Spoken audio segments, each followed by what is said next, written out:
I can hear you guys now. 2 chapters! They're the shortest ones in the book. They're only 2 pages each. Stop it. So they're very short. So don't worry about there are 2 chapters. They're both short. And this one is kind of a continuation of the last one. It's about women's rights. And it's about Mary Dyer. Both of these women have statues on the Boston Common now, which you can visit. So we do respect them now. We are grateful for the things they did to help women's rights. All right, let's continue learning. And they're short chapters. Stop it. All right, statues on the Common. Anne Hutchinson wasn't the only strong woman to trouble John Winthrop in Massachusetts, Bay Puritans. Her best friend was a problem, too. Mary Dyer was Puritan and pious. Winthrop called her a very proper and fair woman. That was when he first knew her. But Dyer followed the ways of Anne Hutchinson. And when Anne Hutchinson was cast out of Massachusetts, Mary Dyer and her husband William and other believers went with her. Later, Mary Dyer took a trip back to England and found other truths for herself. She became a member of the Society of Friends, the people who were known as Quakers. Quakers called their church services meetings. In a Quaker meeting, everyone is equal. Anyone may speak out, and there are no ministers. Now, in the 17th century, equality was not fashionable.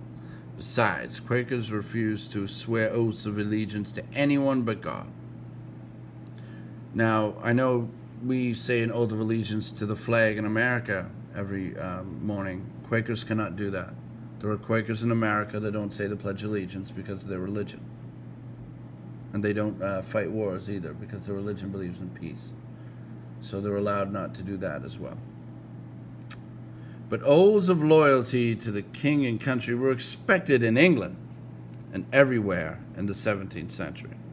So like I said, not now. We don't make people do that. But back then they did. You need to understand that church and government were all part of one package in the old world. It was the church that gave the king his right to govern. It was called the divine right of kings. It was the government that gave the church support and lands. That was the way it had always been. It seemed as if people like the Quakers wanted to mess things up. The Quakers believed in toleration, and they believed each person could think for himself. What happens if you let people think for themselves? Why?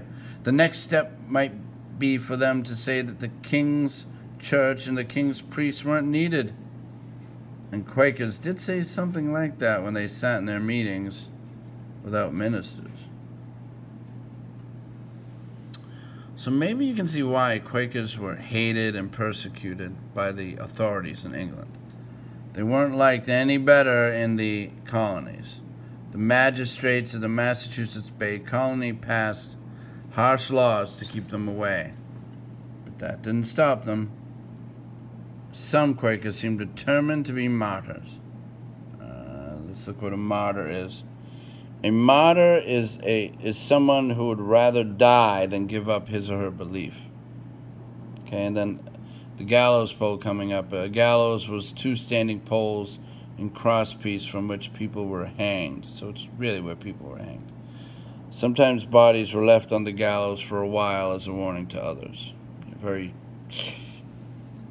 just barbaric and sad that they used to do that.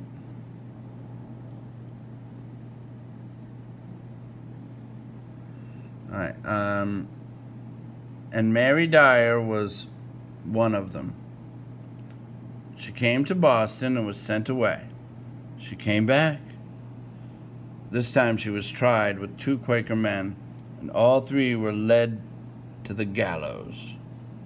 The men were hanged, but at the last minute Dyer was put on a horse and sent off to Rhode Island. she came back again.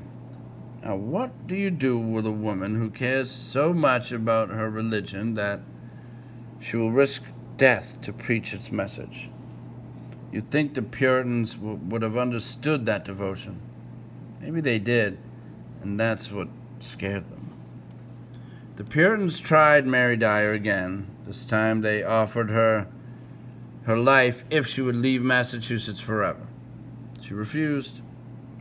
Mary Dyer was hanged on June 1st, 1660, on the Boston Common in front of where the State House stands today. Her death was too much for some Puritans. In 1661, the law was changed. Today, statues of Mary Dyer and Anne Hutchinson can be seen on the Common. So even though she died, including the governor's son, were furious about it. The governor's son pleaded for her life, and the governor did it anyway. So she caused change. They changed the laws the next year because people were so angry. So that's a good thing. It's just sad that it took that much.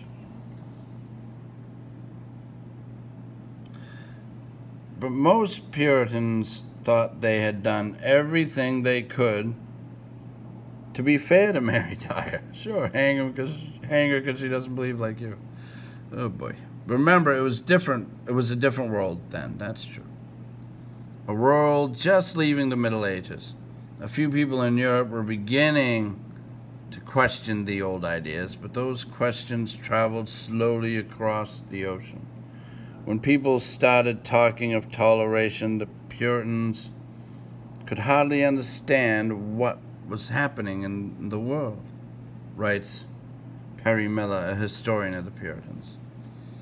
They could not, for a long time, be persuaded that they had any reason to be ashamed of their record of so many Quakers whipped, blasphemers punished by the amputation of ears, dissenters exiled, or witches executed, according to their beliefs.